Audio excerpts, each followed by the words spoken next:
Morning बच्चों, good morning friends. आज हम अपने नेक्स्ट वीडियो की बात करेंगे, वीडियो नंबर 8, जिसमें आज हम लास्ट जर्नल एंट्री की बात करेंगे। इसमें हम एक एग्जाम्पल के थ्रू जर्नल एंट्री की बात करेंगे। एक मैं पहले आपको एग्जाम्पल बताऊंगा, उसके बाद हम उसको सॉल्व करेंगे। अगर आपको इस एग्जाम्पल में कोई प्रॉब्लम आती है तो आप मेरे कमेंट्स बॉक्स में या मैं वीडियो के लास्ट में अपना मोबाइल नंबर देता हूं, तो आप कभी भी इसको पूछ सकते हैं। और एक रिक्वेस्ट है आपसे कि अगर आपने पहले वाले वीडियो नहीं देख रहे हैं तो पहले कृपया करके उन वीडियो को देखें। 7th में मैंने 3 पार्ट में दिया है, फर्स्ट, सेकंड, थर्ड। तो पहले प्लीज आप उस पार्ट को देखें, उसके बाद इसको देखें। चलिए स्टार्ट करते हैं जर्नल एंट्री एक न्यूमेरिकल के साथ। आपकी स्क्रीन पे एक न्यूमेरिकल आ रहा है, उसको आप पहले देखिएगा, फिर हम आगे चलेंगे।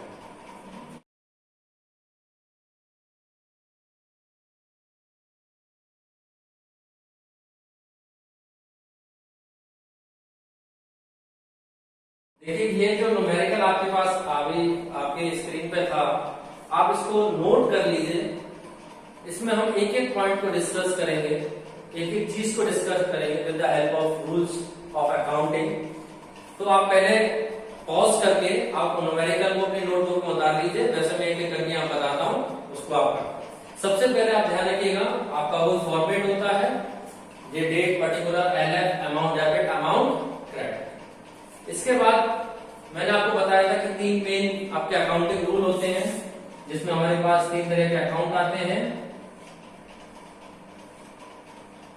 2 आपके, एक डेबिट साइड होता है, एक आपका क्रेडिट साइड होता है।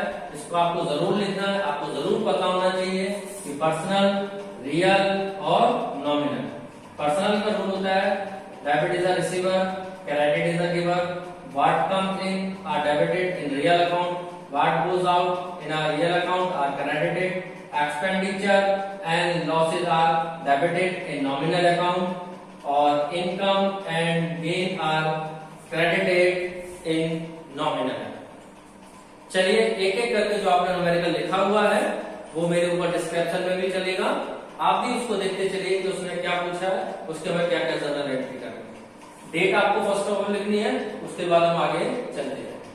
फर्स्ट इसमें कह रहा है, ये जो न्यूमेरिकल आपको दिया हुआ है उसकी हम बात करें तो ये कह रहे हैं कि ऑन द 1 अक्टूबर 2014 अमरनाथ, जो कि आपका बिजनेसमैन है, वो बिजनेस स्टार्ट कर रहे हैं। कैश 10,000 और गुड्स 12,000। तो जो कैश उन्होंने स्टार्ट किया है, मैंने आपको पहले भी बताया था कि हम कैश के साथ गुड्स से भी या किसी एसेट से भी व्यापार को प्रारंभ कर सकते हैं, बिजनेस को स्टार्ट कर सकते हैं। यानी कि कैपिटल की जब बात करी थी तो मैंने बताया था कैश में भी हो सकता है, काइंड्स में भी हो सकता है। तो यहाँ पर आपका कैश और काइंड दोनों है। तो कैश को कितना ला रहा है, 10,000 यहाँ पे कैश ला रहा है, और जिसमें कि आपका गुड्स ला रहा है हमारे पास 5,000। तो यहाँ पर हमारा ये दोनों ही हमारे रियल अकाउंट के पार्ट होते हैं, और बिजनेस में हमारे पास कैश भी आ रहा है और गुड्स भी आ रहा है। और बिजनेसमैन इसको as a investment, as a capital business इससे स्टार्ट कर रहा है, तो इसे हम क्या कहेंगे, कैपिटल। तो यहाँ पे हम स्टार्ट करते हैं 1 अक्टूबर को, 1 अगस्त की बात कही है उन्होंने। इसमें बता रहे हैं कैश अकाउंट दिया, दूसरा है आपका गुड्स अकाउंट दिया, और क्या है, किस फॉर्म में ला रहा है, बिजनेसमैन ला रहा है कैपिटल फॉर्म में, टू कैपिटल। कितना, 10,000, 5,000, और टोटल हमारा बिजनेस की कैपिटल है 15,000। हर एक के आगे जनरल एंट्री हम आज में जस्ट इसके आगे नरेशन नहीं लिख रहा हूं, मगर आप लोगों को हर जनरल एंट्री के आगे नरेशन यहाँ पे लिखनी पड़ेगी। चलिए सेकंड, ये आपको समझ में आ गया होगा, व्हाट कम्स इन, हमारे रियल अकाउंट का पार्ट है, दोनों चीज हमारे पास आ रही है, हमने उसको डेबिट करा, और किस फॉर्म में आ रहा है, बिजनेसमैन अपनी कैपिटल को इन्वेस्ट कर रहा है, तो टोटल कैपिटल हमारे पास कितनी हो गई, 15,000।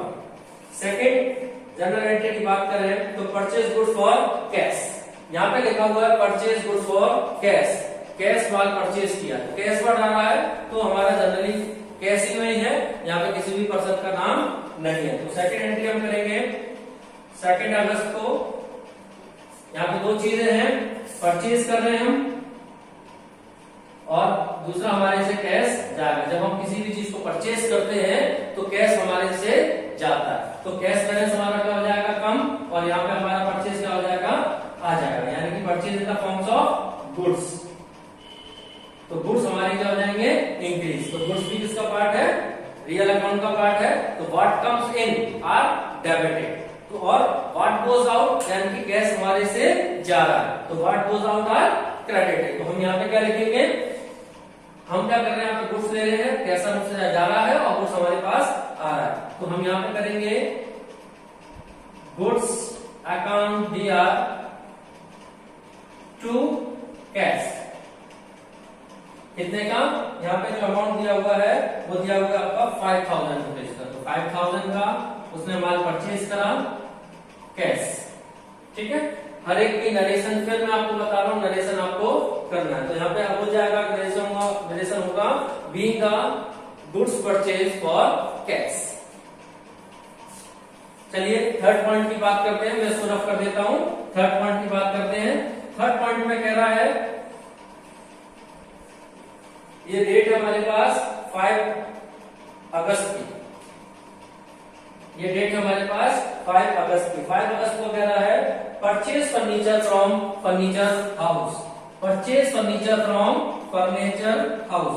तो आपको यहाँ पे ये समझना होगा कि हम फर्नीचर को परचेज कर रहे हैं, कहां से, फर्नीचर हाउस से। ध्यान रखिएगा परचेज हमारा एक टर्मिनोलॉजी है, बट परचेज हम क्या कर रहे हैं, एसेट्स को परचेज कर रहे हैं। जब हम एसेट्स को परचेज कर रहे होते हैं, चाहे वो मशीनरी हो, चाहे वो बिल्डिंग हो, चाहे वो लैंड हो या फर्नीचर हो, तो अगर हम किसी भी चीज को परचेज कर रहे हैं तो उस एसेट्स के नाम से आएगा। तो यहाँ पे हम क्या कर रहे हैं, फर्नीचर को परचेज कर रहे हैं, ठीक है। जब हम फर्नीचर को परचेज करेंगे तो हमारे यहां से कैश जाएगा, यानी कि कैश बैलेंस क्या होगा, कम, तो क्या होगा, क्रेडिट होगा। और फर्नीचर हमारे पास आ रहा है तो क्या होगा, डेबिट होगा, ठीक है। हर एक एंट्री को रूल के अकॉर्डिंग हम बात करेंगे, हर एक एंट्री को, क्योंकि आपको फंडामेंटल आना चाहिए। ये नहीं कि डेबिट होगा, क्रेडिट होगा, क्यों होगा, ये भी पता होना चाहिए। हम यहाँ पे क्या करेंगे, फर्नीचर अकाउंट दिया टू कैश, कितने का परचेज किया यहाँ पे, 250 का, कितने का, 250 का। यहाँ पे हम फिर नरेशन लिख देंगे, being the furniture purchase by cash. Third entry पे आते हैं। इसके बाद एंट्री बता रहा है कि जो भी 8 अगस्त की बात है, यहाँ पे आप अंडरलाइन जरूर करेंगे विद नरेशन। यहाँ पे 8 अगस्त को कह रहा है sold goods to Rajesh, sold goods to Rajesh. आप ध्यान रखिए, हम दो तरह से सोल्ड कर सकते हैं, या तो कैश में और या क्रेडिट में। तो यहाँ पर हम क्या कर रहे हैं, गुड्स को सोल्ड डाउन कर रहे हैं, यानी कि हम क्या कर रहे हैं, माल को सेल्स कर रहे हैं। तो सेल्स हमारा दो तरह से होता है, एक तो होता है कैश में और दूसरा होता है हमारा क्रेडिट में। अब यहां पर कैश वर्ड कहीं भी नहीं दिखाई दे रहा, सिंपल लिखा है sold to Rajesh, goods sold to Rajesh. तो यहाँ पे कैश वर्ड कहीं नहीं, अगर इसके आगे कैश वर्ड लिखा होता तो हम कैश ट्रांजेक्शन मानते। तो यहाँ पे हम क्या कर रहे हैं, सिंपल जो एंट्री होगी वो किसके बीच में होगी, राजेश और सेल्स। अब देखिएगा इसका रूल, ये समझ में आ गया आपको, कैश इसमें नहीं आएगा क्योंकि कैश वर्ड वहां पे इंक्लूड नहीं है। सिंपल अगर लिखा होता cash goods sold to cash, तो कैश एंट्री मानी जाती। तो यहाँ पे क्या है, कैश हमने हटा दिया, यहाँ पे आएगा सेल टू राजेश। अब देखिएगा यहाँ पे सेल हो रहा है, कौन किसको कर रहा है, राजेश को कर रहा है। तो यहाँ पे रूलिंग के अकॉर्डिंग हम बात करें तो व्हाट गोज आउट, यानी कि सेल से हमारा गुड्स क्या है, जा रहा है। गुड्स जा रहा है किस फॉर्म में, सेल्स के फॉर्म में। तो हम क्या करेंगे, इसको क्रेडिट। और आप नोट बना के वहां पे लिख लीजिए, सेल्स ऑलवेज क्रेडिट और परचेज ऑलवेज डेबिट। ये भी आप लिख सकते हैं, सेल्स ऑलवेज क्रेडिट, ये आपको शॉर्ट फॉर्म बता रहा हूं, और परचेज ऑलवेज डेबिट। तो यहां पर दो रिलेशन रह गए, यहाँ पे सेल्स जा रहा है, गुड्स हमारे से जा रहा है, तो क्या होगा, क्रेडिट। और यहाँ पर हमारा एक डेटर जनरेट होता है। मैंने आपको बताया था कि सेल्स में आपका एक डेटर जनरेट होता है, देनदार, क्योंकि वो हमको पैसा देगा।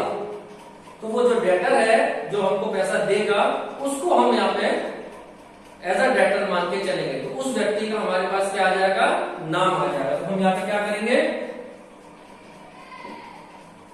राजेश डीआर, मैंने आपको बताया था कि नाम के आगे अकाउंट वर्ड नहीं आता। राजेश डीआर टू सेल्स, कितने अमाउंट का दे रखा है, यहाँ पे दे रखा है आपका जो सेल्स दिया होगा 1000 का दिया होगा। तो हम यहाँ पे क्या लिख देंगे, 1000 1000।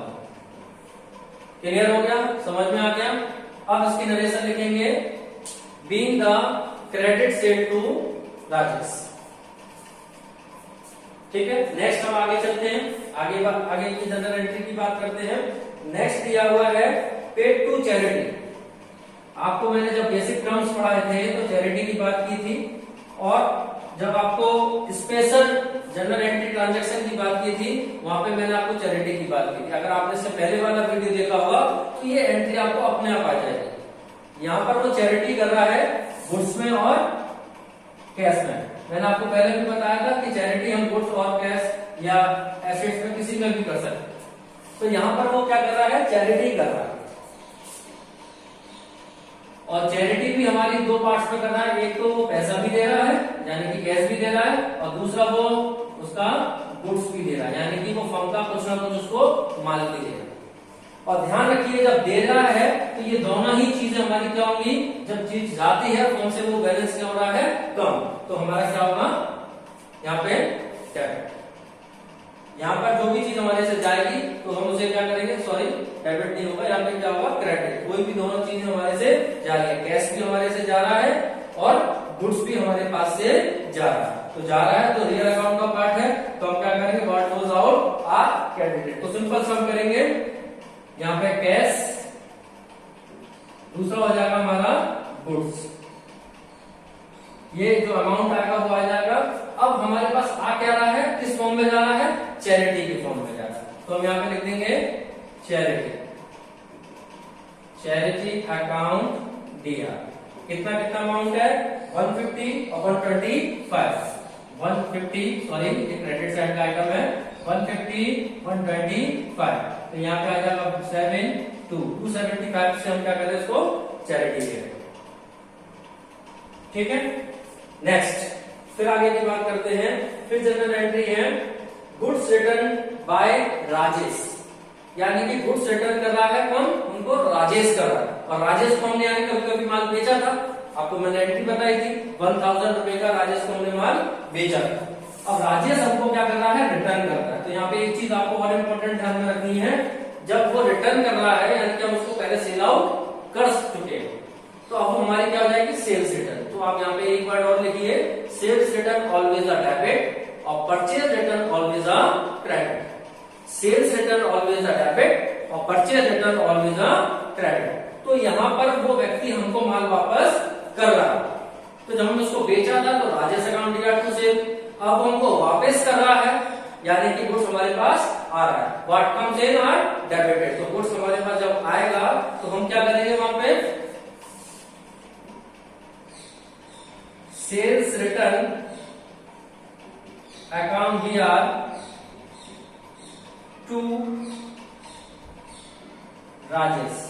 कितने का माल हमको रिटर्न कर रहा है, वो माल रिटर्न कर रहा है हमारा 200 रुपीज का। अब यहाँ पे आपको बात ये ध्यान रखनी है, राजेश को जो हमने बेचा था माल कितने का बेचा था, 1000 का, 200 का उसने माल हमको क्या कर दिया, रिटर्न। अब हमारे उसका जो बैलेंस है वो कितना हुआ, वो हमको कितना पे करेगा, केवल 800 रुपीज। तो आपको ये भी ध्यान रखना पड़ेगा कि 800 रुपीज हमको लेने हैं। पहले वो कितने का डेटर था हमारा, 1000, उसने से 200 का उसने माल को रिटर्न कर दिया, तो हमने रिटर्न की एंट्री करी, sales return account DR to Rajesh. अब यहाँ पे वो क्या करेगा, हमारा जो डेटर है कितने का, केवल 800 रुपीज का। इसका आगे नेक्स्ट बात करते हैं, नेक्स्ट पॉइंट की, इसको मैं रफ कर देता हूँ। डेट आप जो न्यूमेरिकल आपने नोट किया है उसके अकॉर्डिंग यहाँ पे डेट आप डालते जाएं। इसके बाद नेक्स्ट है कैश सेल्स। सिंपल सा वर्ड है केवल कैश सेल्स, नगद विक्रय।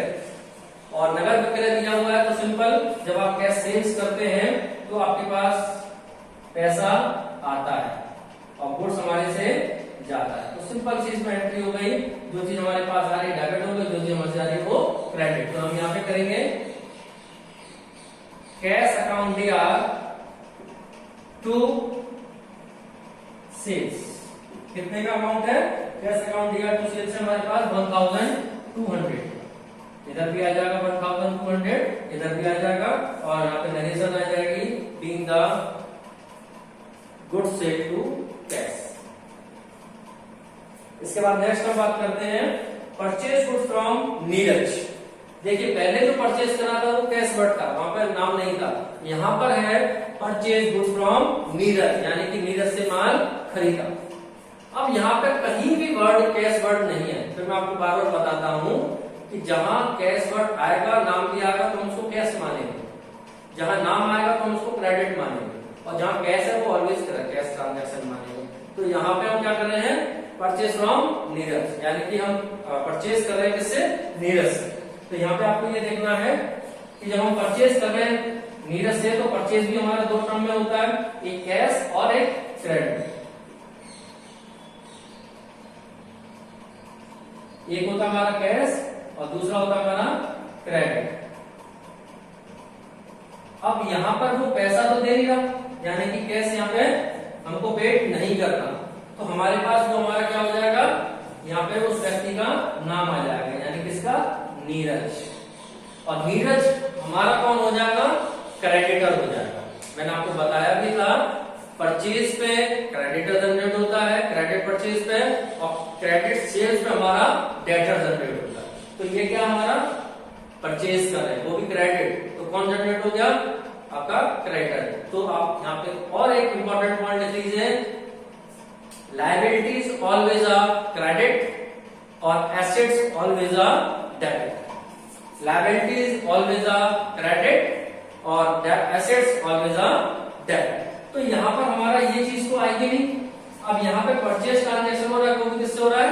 नीरज से।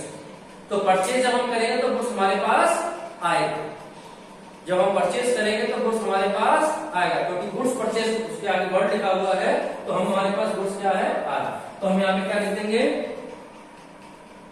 Goods account DR to Neeraj. कितने अमाउंट का इसने परचेज किया है? इसने जो परचेज किया है वो 2000 रुपीज का परचेज करा है, तो हम यहाँ पे लिख देंगे 2000 और यहाँ पे भी लिख देंगे हम 2000। Being the credit purchase by Neeraj, being the credit purchase by Neeraj. इसकी नरेशन हो जाएगी। विदाउट नरेशन आप कोई भी जनरल एंट्री नहीं करेंगे, ठीक है? अब मैं इसको फिर अप करता हूं। फिर नेक्स्ट केस पे चलते हैं। नेक्स्ट जनरल एंट्री ये कह रही है कि आपको ये ध्यान रखना होगा यहाँ पे कि ये जितनी भी कैश और परचेज से रिलेटेड ट्रांजैक्शन है उसको हमेशा ये ध्यान में रखना है, या तो कैश में होगा या क्रेडिट में होगा। और क्रेडिट में होगा तो उस पर्सन का नाम आएगा, अगर कैश में होगा तो उस पर्सन का नाम नहीं आएगा, कैश पड़ेगा। नेक्स्ट एंट्री की हम बात करते हैं। फिर है रिटर्न गुड्स टू नीरज, यानी कि नीरज ने गुड्स अब रिटर्न कर दिया, यानी कि अब हमको जो हमने परचेज किया था गुड्स, अब हम उसको रिटर्न कर रहे हैं। किसको? नीरज को, क्योंकि जिससे हम परचेज करें अब हमको उसको रिटर्न करना है। कुछ माल प्रॉब्लम आ गई, हमारे स्टैंडर्ड का नहीं था, क्वालिटी का नहीं, जो भी आपका रीजन है, बट आपका रिजल्ट क्या है कि आपने नीरज को गुड्स वापस कर दिया। हमने नीरज से गुड्स परचेज करा था कितने का? 2000 रुपए, और हम उसको वापस कितने का कर रहे हैं? 200 रुपए का, यानी 200 का हम उसको क्या कर रहे हैं? रिटर्न कर रहे हैं। तो अब हमको कितना पे करना है नीरज को? जो हमारा क्रेडिटर था वो 2000 की जगह हमारा कितने का क्रेडिटर हो गया? 1800। तो अब हमको नीरज को कितना पे करना है? 1800। ये जब हम पे करेंगे तब देखेंगे, मगर एट दैट टाइम उसने क्या करा? हमारे जो गुड्स थे हमने जो उससे परचेज किया था, अब हम उसको रिटर्न कर रहे हैं, यानी कि गुड्स हमारी तरफ से जा रहा है। अब गुड्स हमारी तरफ से जाएगा तो हम क्या करेंगे? Purchase return. और मैंने आपको बताया था purchase return always a credit. और क्या जा रहा है? गुड्स। तो यहाँ पर हम जब उससे परचेज किया था, अब हम उसको क्या कर रहे हैं? वापस कर। ठीक है, तो हम यहाँ पे किसको वापस कर रहे हैं? नीरज को वापस कर रहे हैं। तो यहाँ पे जो जनरल एंट्री होगी जो हमने परचेज में की थी, वो करी थी गुड्स अकाउंट दिया टू नीरज। अब हम क्या करेंगे? नीरज दिया टू परचेज रिटर्न। ठीक है, अब यहाँ पे जो अमाउंट है कितने का? 200 रुपीज का, 200 रुपए का उसने क्या कर दिया? माल को वापस कर दिया। डेट आप अपने अकॉर्डिंग डालेंगे। यहाँ पे जो नरेशन आएगी वो आएगी being the goods return to Neeraj. Goods return to Neeraj, हमने नीरज को गुड्स रिटर्न कर दिया। इसके बाद नेक्स्ट पेज की तरफ चलते हैं। फिर वो कह रहा है कि paid sundry expenses. Paid sundry expenses, sundry expenses वो एक्सपेंसेस होते हैं जो कि आपका अदर देन जो जिसका कोई नाम नहीं होता, छोटे मोटे जो एक्सपेंडिचर होते हैं उनको एक वर्ड में हम सन्ड्री एक्सपेंसेस कहते हैं। जिसका कोई नाम नहीं होता, छोटे मोटे जो खर्चे होते हैं जिसको बार बार नहीं लिखते हैं, तो हम उसको एक वर्ड में क्या लिख देते हैं? सन्ड्री एक्सपेंसेस, सामान्य है। तो यहाँ पे हम क्या कर रहा है? एक्सपेंडिचर हो जाए, एक्सपेंडिचर ऑलवेज अ डेबिट, इनका नॉमिनल अकाउंट का पार्ट हो गया। तो ये जो रूल बताता है वो ये बताता है expenditure and losses are debited. तो ध्यान रखिएगा, सन्ड्री एक्सपेंसेस जब हम लिखते हैं तो सबसे पहले हमको क्या करना है? उसको डेबिट करना। सन्ड्री एक्सपेंसेस अकाउंट दिया, और जब हम एक्सपेंसेस का पेड करेंगे तो ऑटोमेटिकली हमारा कैश बैलेंस क्या होगा? कम हो जाएगा, यानी कैश बैलेंस उनसे जाएगा। तो कैश क्या होगा? हमेशा क्रेडिट टू कैश। कितना है? 100। क्लियर? समझ में आ गया? फिर मैं इसको रफ करता हूं आगे। एक लास्ट जनरल एंट्री और रह गई है, और इसके अलावा भी आपको कोई भी जनरल एंट्री में कैसी भी अगर प्रॉब्लम आती है तो मेरा इसमें नीचे कमेंट्स बॉक्स है, उस कमेंट्स बॉक्स में आप उसको कमेंट्स करके मुझे बता सकते हैं। मैं वीडियो के लास्ट में अपना मोबाइल नंबर दिया है, आप उस पर बता सकते हैं, उसी पे मेरा व्हाट्सएप है। आप कभी भी इस क्वेरी को, कोई प्रॉब्लम को आसानी से आप मुझसे पूछ सकते हैं। लास्ट है जो आपको अच्छी तरह समझना पड़ेगा, 20 अगस्त में एंट्री है cash receive from Rajesh. Cash receive from Rajesh, तो आपको थोड़ा बैक पॉइंट पे जाना पड़ेगा कि सबसे पहले हमने तो राजेश को माल बेचा था। कितने का बेचा था? 1000 रुपीज का। फिर राजेश ने क्या करा? हमको माल को रिटर्न कर दिया था। कितने का? 200 रुपीज का। आप देखिएगा, अगर आपने एंट्री करी हुई है, आपने सेल्स रिटर्न की एंट्री करी थी, तो मैंने आपको बताया था अब आपको बैलेंस कितना बचा? आपका 800 का डेटर था। अब राजेश हमको उस अमाउंट के बदले हमको पेमेंट कर रहा है, तो पेमेंट कितना कर रहा है? 785। यानी कि इस अमाउंट और इस अमाउंट में हमारा कितने का डिफरेंस आ गया? 15 का। तो ये जो अमाउंट पेड होता है एट दैट टाइम, ये जो अमाउंट हमने पे किया, उस व्यक्ति ने हमको पे किया है, उसमें हमारा 15 अमाउंट कम है। तो अब ये फुल सेटलमेंट का पेमेंट है, तो हम इसको क्या मानेंगे?